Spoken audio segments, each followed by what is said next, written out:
Welcome back. President Trump doubles down on his demands for a border wall as he calls on Democrats to restart negotiations on funding the government past February 15th. A new number of House Democrats appear to be supporting the idea of at least a vote on wall funding. One of them joins me right now, Utah Democratic Congressman Ben McAdams. He's a member of the House Financial Services Committee and the Blue Dog Coalition. Congressman, it's nice to have you on the program this morning. Thanks so much for being here. Thank you, Maria. Good to be with you. So you were among 30 House Democrats who sent Nancy Pelosi a letter urging her to give Trump a vote on the wall funding. Tell me what you think would come out of that vote.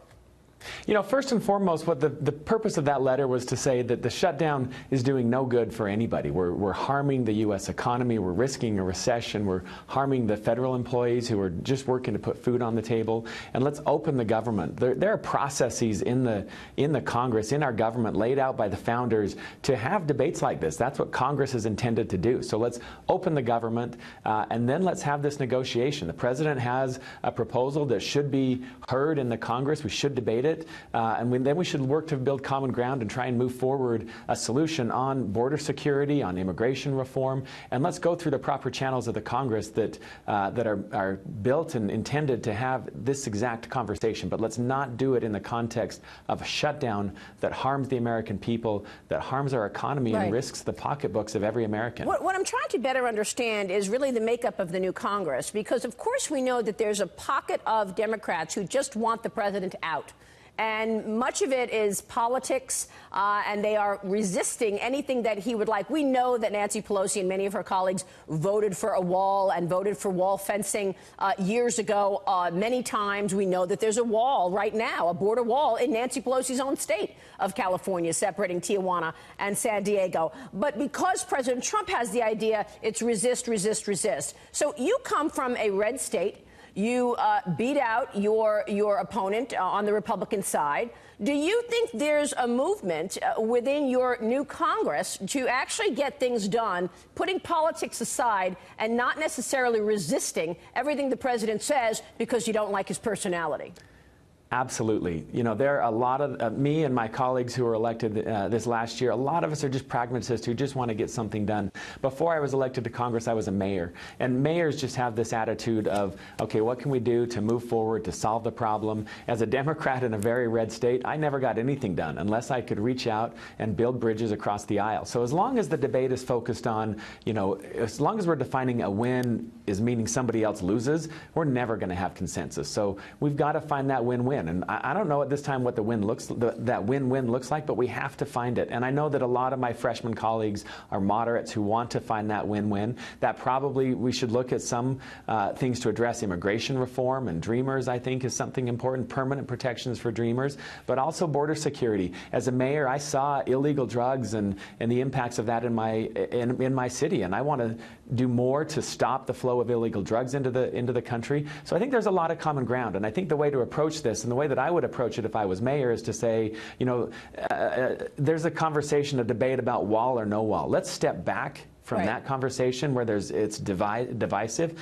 and let's talk about what we have in common. Let's find that thread of commonality amongst Republicans and Democrats. I think the thread of commonality is we all want to protect the border. We can find common ground on that. So in some places that's going to mean technology, other places, in other ways, immigration reform, and in some places it may mean a barrier. And I think if we step back and reframe the conversation about protecting the border and what can we do and what's the most effective way to do that, instead of debating a wall or no wall, let's debate border security, and I think there's a lot of common ground. Yeah, I think you make a lot of good points, because there are areas of the country where they're wide open, and perhaps maybe you don't need an actual fence or wall there, because you can use technology and drones. They're wide open areas that if illegals come in, you can actually apprehend them easily because it's so wide open. But then there are other areas, like the wall we've been looking at in Nancy Pelosi's state, separating Tijuana from San Diego, where you have a very dense population, 3 million people on one side of the wall in Tijuana, another 3 million people on the other side of the wall in San Diego. So what is your thoughts in terms of how much is needed for actual barrier on the southern border? And will you vote yes for wall creation and more wall extension of what we're seeing in this picture? So what I've tried to do is not draw any lines in the sand. I want to vote to have border protection, to have border security, to reduce the flow of drugs and even illegal immigration. But you've said part of that may include a barrier.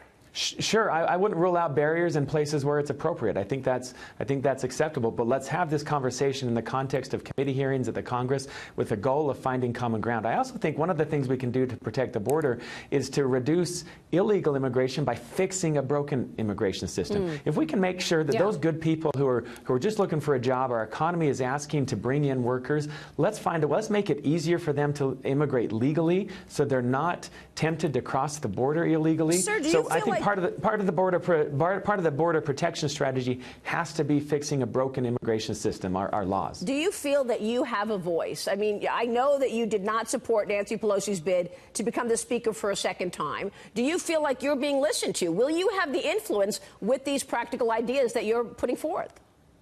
I think so. I mean, we're just getting up and going as a Congress right now.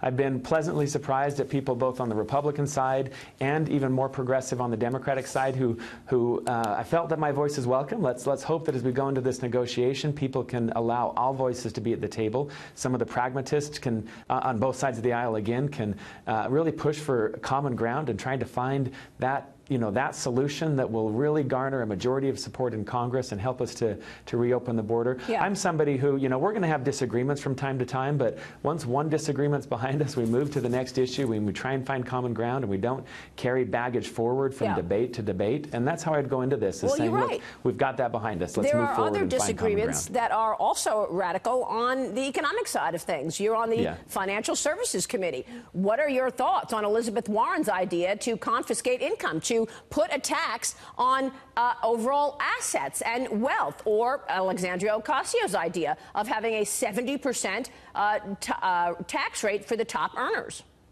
Well, I think I've jokingly said before, if people think that there are only two political parties in this country, watch the Financial Services Committee over the next several years. You're going to see a broad array of people across the political spectrum. You're going to see someone on the more progressive side, like Representative Ocasio-Cortez. Myself, who's a moderate, a centrist that believes in the power of business and markets, properly regulated, of course, to make sure that there are protections for consumers and individuals. That the power of markets can really do a lot of good and has done a lot of good in this country. Will that force high earners to hide income where you won't get the revenue anyway? Will it change behavior in terms of philanthropy? What do you think that does to an economy if you see those kinds of tax rates, 70% and a tax on assets and wealth? I'm not convinced that a 70% tax rate is the way to go. Anytime you have, tax policy drives behavior, and so that's not a direction I think we should go in as a country. We should look, what behavior are we in trying to drive, and what is good for the American economy and good for the American people. Congressman, you make a lot of good points. We so appreciate your time this morning. Thank you, sir. Thank you, Maria. Congressman Ben McAdams there.